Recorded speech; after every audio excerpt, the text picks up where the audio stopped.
자, 오늘 굉장히 중요한 말씀을 드리려고 합니다. 사실 IR 자료를 작성하시면서 가장 어려워하시고 투자자들이 굉장히 관심 있게 보면서도 까다롭게 질문하고 또 거기에 대해서 지속적으로 대응해야 되는 요소인데요. 이제 프로젝션입니다. 매출, 손익, 비용 이런 프로젝션에 있어서 굉장히 투자자들은 민감하게 반응을 하고 어떻게 보면 이 내용이 IR과 투자 유치의 꽃이라고도 저는 볼 수 있을 것 같습니다. 그런데 이 부분은 굉장히 어려운 것 같아요. 파워라는 대표 입장에서도 사실 현재는 별것 없는데 미래에는 우리가 굉장히 많은 것들을 보여줘야 되는 큰 부담을 안고 있는 부분이기 때문에 사실 이 부분이 대표님들이 고민이 많으실 것 같은데 한번 말씀을 드려보도록 하겠습니다. 이제 매출과 손익을 나눠서 좀 봤으면 좋겠습니다. 매출 프로젝션이 있고 또 비용에 따라서 이제 손익이 이제 나오게 되는데 이제 투자자는 단순히 대표님들께서 우리 얼마 벌겠다 이렇게 제시를 했을 때 그 숫자를 그대로 받아들이지 못합니다. 사실 대표님 입장에서도 마찬가지실 것 같아요. 왜냐면 그 숫자는 많은 가정이 있고 또 의지치도 있기 때문에 그 부분이 받아들이게 되려면 상당히 많은 설명과 또 거기에 따른 또 논리적인 숫자들이 필요합니다. 그 숫자가 어떤 과정을 통해서 만들어졌는지 그리고 실제로 그게 실현 가능한지 그 논리를 이제 검증을 할 텐데 이제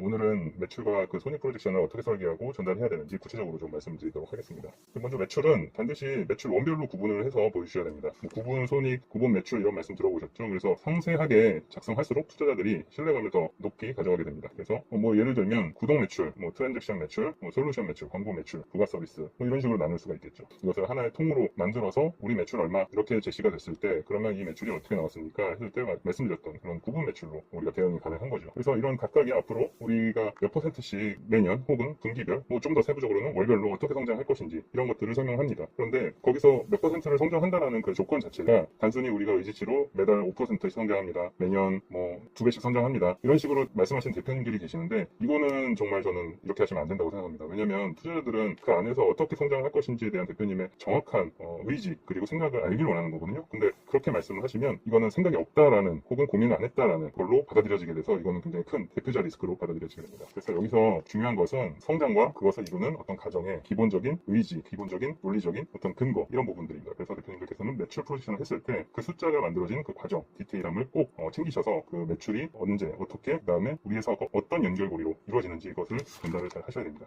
다음은 비용을 한번 보도록 하겠습니다. 이 비용 구조는 사실 매출보다 투자자들이 더 관심을 가질 수밖에 없는 부분이에요. 왜냐하면 매출 같은 경우는 전반적인 외형을 성장을 이끈다고 한다면 비용에 대해서는 이 비용이 진짜 현실적으로 이루어진 건가? 그 매출을 일으키기 위해서 많은 리소스들이 들 텐데 그 리소스들이 합리적으로 반영이 된 건가? 그래서 우리가 실제로 돈을 벌 수 있는 비즈니스 모델을 짠 것인가? 이런 부분들을 이제 담당하는 부분이 비용이기 때문에 이 비용은 정말 현실적으로 또 보수적으로 그렇게 반영이 되어야 됩니다. 비용이라고 하면은 크게 변동비, 고정비로 나눠질 수가 있겠습니다. 여러 가지 회계적인 용어로 이제 원가, 판관비 여러 가지 또 다른 용어들을 쓸 수도 있고 거기에는 또 제조 원가, 그다음에 관리비, 판매비 그 안에서는 또 여러 가지 회계 계정별로 나눠지는데 이런 부분들을 상세하게 가능하시다면 상세하게 적는 게 저는 굉장히 유리하다고 생각합니다. 왜냐면 아까 말씀드렸던 매출 시에 구분 손익 얘기 드렸던 것처럼 이런 계정별로 상세하게 어떻게 담겨 있는지 그 대표님들의 생각과 의지와 그다음에 우리 사업이 앞으로 이뤄나가는 그런 모습 속에서 굉장히 대표님들이 고민을 많이 하셨다라고 이해할 수 있기 때문에 상세하게 하는 것은 정말 좋은 그런 방향성입니다.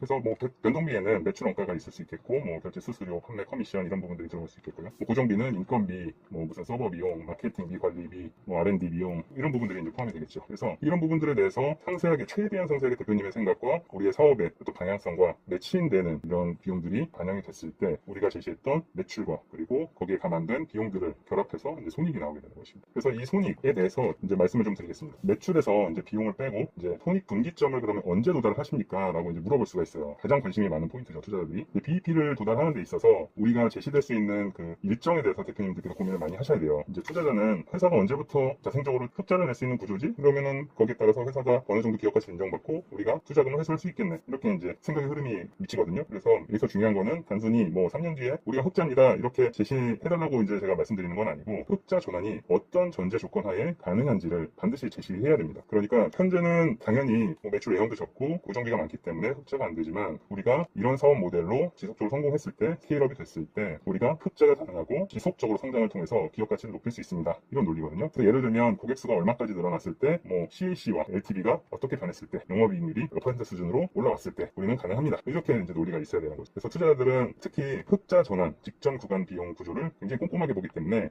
매출은 늘어나지만 뭐 적자폭이 줄지 않는다면 그게 규모의 경제가 잘 작동될까? 이렇게 이제 의심을 하게 되는 거죠. 그래서 이거는 그런 비즈니스 모델로 적합하지 않다. 이런 판단을 내리고 투자에 참여하는 것을 꺼리게 되는 거죠. 그래서 우리는 어쨌든 적자가 점진적으로 줄면서 BEP에 도달하는 그 시나리오를 제대로 만들어낼 수 있습니다. 그리고 그것은 이러한 근거를 통해서 충분히 추산할 수 있습니다. 이런 논리로 이제 접근하는 거죠. 그래서 제가 말씀드렸던 이 세 가지 포인트, 매출과 비용, 거기에 따른 손익, 이런 부분들에 대해서 그 가정을 이제 우리 스스로 하게 되는데요. 뭐 현재는 우리가 어느 정도 현실성 있게 반영할 수 있지만 이제 가정은 가정일 뿐이니까 그것을 얼마만큼 신뢰감 있게, 현실감 있게 적용했는지 이런 부분들도 이제 투자들한테 설득을 해서 그 숫자에 대해서 검증을 하는 겁니다. 그래서 종국에는 이런 프로젝션이 투자금과 적절하게 연결이 돼서 우리가 투자금을 유치했을 때 런웨이는 이렇고 리소스 투입은 이래서 우리의 회사는 이 정도의 일정으로 투자금을 회수시켜 드릴 수 있습니다. 그래서 결국 현재 가치와 미래 가치가 이런 차이가 있기 때문에 투자자는 우리 투자를 통해서 이런 수익을 얻을 수 있습니다. 이렇게 해서 프로젝션의 스토리가 완성이 되는 겁니다. 그래서 매출과 손익 프로젝션은 단순히 이제 장표 몇 장으로 끝나는 게 아니라 뭐 한 장으로 정리가 되더라도 그 안에 들어간 무수히 많은 내용들이 다 담겨져 있는 겁니다. 그래서 대표님들께서는 이 장표에 심혈을 기울여서 투자자를 설득하는 데 있어서 굉장히 정확한 숫자들과 가정들과 믿을 만한 가정들이죠. 우리의 사업 구조 그리고 많은 밸류에이션을 이루는 많은 사업적인 요소들이 결합되어 있을 때 투자자들은 이 프로젝션 장표를 보고